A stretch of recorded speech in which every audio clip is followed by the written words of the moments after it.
In this video, I'm going to be guiding you through how to edit TikTok video on an iPhone. So let's just say this is a video that we want to edit. Let me remove these tags. So what you need to do is simply edit it on your iPhone is simply click on this edit option, which could be found on top right side. So let me show you. Here we got our edit option. You can see once you click onto that, you can add your tags, copy it, apply different effects. So you know all the basic editing stuff. You can also apply different effects. You can see we got this library of effects in here. We got our modern alpha filters, vibes, and different stuff.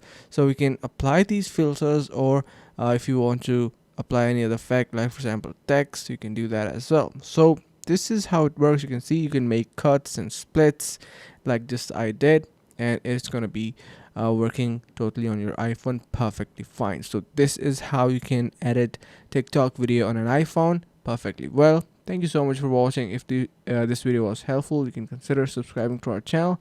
Stay tuned for more and see you in the next video.